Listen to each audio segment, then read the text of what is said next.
If you love dramatic twists, emotional single dad stories, and billionaire-level betrayals, hit follow, subscribe right now, because what you're about to read will punch your heart, twist your expectations, and leave you whispering, "No way," by the end. This is the kind of story you binge at 3 a.m. without stopping. Ethan Cole had spent years building what little stability he could for his 7-year-old daughter, Lily, working double shifts as a mechanic, coming home with hands scraped and clothes smelling like engine oil, yet always managing to smile when she ran into his arms. But when he met Harper Lane, a polished, sharp-tongued event planner from an elite family, he felt something he hadn't felt since his wife died. A spark of possibility, a second chance at a life that didn't hurt so much, and although Harper liked him, she liked him with the caution of someone who'd been burned by men before, especially rich ones, which ironically made her more suspicious of someone poor like him. Her mother, Evelyn Lane, a woman who wore diamonds like armor and regarded the world through a lens of status, never hid the fact that Ethan was beneath them, not even pretending subtlety during dinners where she asked him questions like, "How does it feel knowing your daughter will grow up with nothing to inherit?" Or, "Would you feel emasculated if Harper out-earned you?"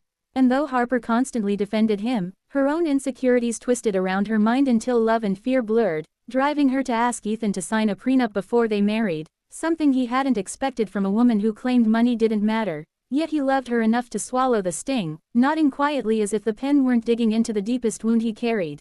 The humiliation of being treated as a financial risk rather than a partner. Little did she know he had an unread letter hidden in a drawer, the one informing him that his estranged grandfather's estate, worth over $10 million, was legally his once he claimed it, but Ethan had grown up being told by his mother to stay away from that family, to never want their cold, poisonous wealth, and he planned to follow that until love forced him to rethink everything. The prenup moment fractured something between them, their engagement still moving forward but with an invisible crack that widened each day as Harper treated their wedding like a business merger, requesting financial statements, asking him to prove he had no debts, and even implying Lily should sign something when she turned 18. Ethan remained calm, but his heart quietly barricaded itself, every smile hiding another bruise. The final blow came the night before their wedding, when Harper's mother arranged a family dinner, where she announced that Harper was saving the Lane legacy from contamination by legally protecting her daughter from economic parasites, and though Harper immediately snapped at her mother, Ethan stood there silent, watching the woman he loved, unable to fully defend him, unable to reject her family's worldview, and he realized he was marrying into a battlefield he'd always be outnumbered in. That night, unable to sleep, he found Lily clutching her stuffed bunny and whispering, "Dad, if Harper marries us, will we still be poor?"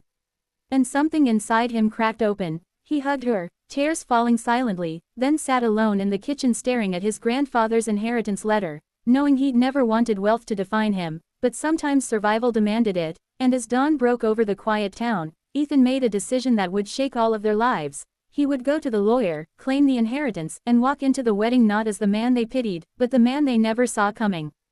On the morning of the wedding, Ethan arrived not at the ceremony hall but at a marble-floored law office, where the executor handed him documents transferring ownership of the estate, stocks, antique assets, and land worth over $10 million, though Ethan barely reacted, his mind not on the money but on the principle, on reclaiming the dignity people had tried to strip from him. He arrived at the wedding venue in a simple suit, unaware Harper was in the bridal room panicking because he was late, her doubts spiraling as she wondered if she'd pushed too hard, if the prenup had humiliated the man she claimed to love, and her bridesmaids whispered about red flags, while her mother smirked like she'd planned the chaos. But when Ethan walked in, calm and unreadable, every head turned, not because of his clothes, but because he brought a lawyer with him, a quiet, confident woman in navy blue who carried a folder thick enough to change lives, and Evelyn Lane's smile dropped as if struck. Harper rushed to Ethan, asking where he'd been, but he only said gently, "We need to talk before we do anything," leading her to a private room where he placed the inheritance letter on the table,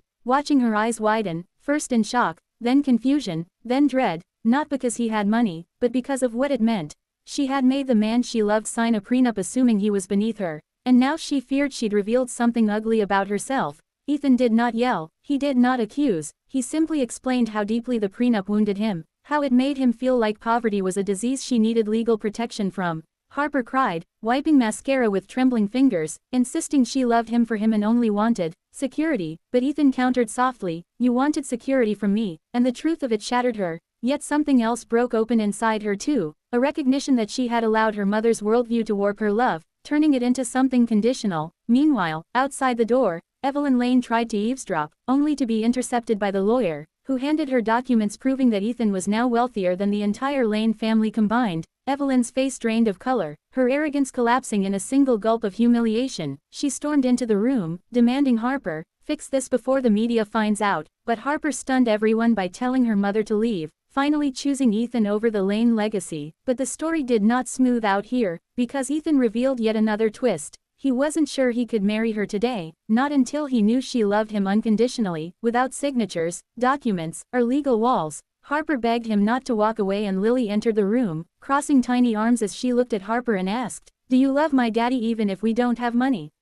And Harper collapsed to her knees, crying as she promised Lily she did, that she always had. Ethan watched silently, torn between pain and hope. Ultimately he asked her for time. Real time, without wedding pressure, without legal threats, without her family lurking, and in a stunning blow to Harper's mother, Ethan announced to the guests that the wedding was postponed, leaving the venue buzzing with gasps while Evelyn nearly fainted. Harper, humiliated and heartbroken but determined to change, kissed Ethan's hand and whispered, "I'll earn your trust back.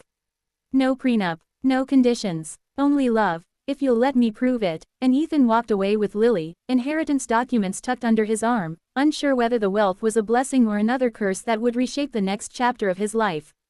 In the following months, Ethan used none of his inheritance except to reduce his work hours so he could spend more time with Lily, wanting her childhood to be something brighter than his had been. Harper, meanwhile, began quietly rebuilding herself, not through grand gestures, but through the small, consistent actions that proved who she truly wanted to become. She volunteered at Lily's school, helped families who struggled financially, confronted her mother's toxic elitism, and even started therapy to uncover why she'd let fear twist her love into control. Every week she would send Ethan a simple message, not begging, not demanding, just a gentle reminder that she still cared. Slowly Ethan began meeting her for coffee, then for walks, then for dinners with Lily, watching the woman he once loved transform into someone humbler, kinder, freer, and over time he let himself love her again, this time without the weight of inferiority or the looming shadow of her family. Evelyn Lane tried several times to lure Harper back into the old world of prestige and image, but Harper refused every attempt, choosing integrity over status. Eventually Evelyn confronted Ethan with a cold apology that felt more like self-preservation, but Ethan accepted it anyway, not for himself, but for Harper. Finally, one evening at the quiet park where they had first met, Harper handed Ethan a handwritten letter, not a prenup, but a promise stating she would marry him only when he knew her love had nothing to do with money, only with heart. Ethan stood there reading it, feeling tears prick his eyes, and Lily tugged his sleeve whispering, "Daddy, can we keep her now?" Which made both adults laugh through their tears. In that golden hour glow, Ethan finally proposed again, not with a grand spectacle, but with a simple wooden ring Lily had carved in art class, and Harper said yes before he even finished the sentence. Their new wedding, months later, was small, warm, and free of conditions, with no prenup, no calculations, just love, real love, messy love, human love. And when Ethan finally revealed his inheritance publicly, he made one request, that Harper's name go on nothing until she asked for nothing, proving once and for all that true wealth wasn't the $10 million he inherited, but the family he rebuilt, the dignity he reclaimed, and the love he found again when he realized that forgiveness could be richer than any fortune. And as Lily held both their hands at the altar, she whispered loud enough for everyone to hear, "Now we're rich in the right way," and the guests laughed, cried, and clapped as Ethan and Harper sealed a marriage no contract could ever protect or destroy, because it was finally built on trust, respect, and the kind of unconditional love money could never buy.